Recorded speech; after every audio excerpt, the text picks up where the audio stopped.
দর্শক, রাজধানীর এভারকেয়ার হাসপাতালে চিকিৎসাধীন বেগম খালেদা জিয়ার চিকিৎসার খোঁজ রাখছেন আমাদের বিশেষ প্রতিনিধি আহমেদ সরোয়ার। যাচ্ছি তার কাছে। সরোয়ার, শুনতে পাচ্ছেন কিনা? সরোয়ার, বেগম খালেদা জিয়ার চিকিৎসার সর্বশেষ কি তথ্য আছে আপনার কাছে? এখন সেখানে কারা কারা আছেন?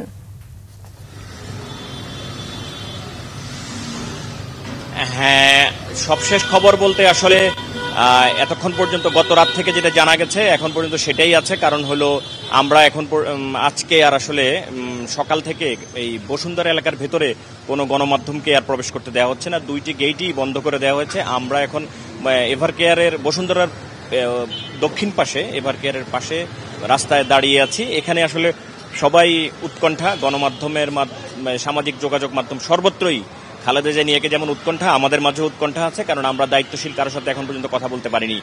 তো যেটা বলে গত রাতে পর্যন্ত যেটা জেনেছেন যে তার অবস্থা সংকটাপন্ন কিছুটা। আমরা যতদূর জানতে পারছি তিনি এখনো ওষুধ অ্যান্টিবায়োটিক দেওয়া হচ্ছে তাকে, যার কারণে তিনি অত্যন্ত দুর্বল হয়ে আছেন। আর আমাদেরকে যেটা জানিয়েছেন আসলে সবার কাছে বিএনপির পক্ষ থেকে এবং ডাক্তাররা, গতকাল রাতেও ডাক্তাররা যারা কথা বলেছেন তারা বলেছেন যে আসলে দেশবাসীর কাছে দোয়া চাচ্ছেন তারা, যেন খালেদা জিয়া সুস্থ হয়ে আসে। আসলে ব্যক্তি খালেদা জিয়ার জন্য যতটা না প্রয়োজন এই মুহূর্তে, দেশের জন্য, আগামীর বাংলাদেশের জন্য তাকে যথেষ্ট প্রয়োজন। কারণ এই মুহূর্তে দেশে অভিভাবক বলতে একজনই আছেন। তো সেই জন্য তিনি যেন সুস্থ হয়ে আবার রাজনীতির মাঠে দেশের অভিভাবকত্বে ফিরতে পারেন, সেই জন্য সবার কাছে দোয়া চাওয়া হয়েছে। জানেন যে বিএনপির পক্ষ থেকে দোয়া চাওয়া হচ্ছে এবং দেশের প্রধান উপদেষ্টা ডক্টর ইউনূসও তিনি দেশবাসীর কাছে দোয়া চেয়েছেন বেগম খালেদা জিয়ার আশু রোগ মুক্তি কামনা এবং সুস্থ হয়ে যেন তিনি আবার ফিরে আসতে পারেন। তার পুত্র তারেক রহমানও তার দলের পক্ষ থেকে সবার কাছে দোয়া চেয়েছেন যেন খালেদা জিয়া সুস্থ হয়ে আসে।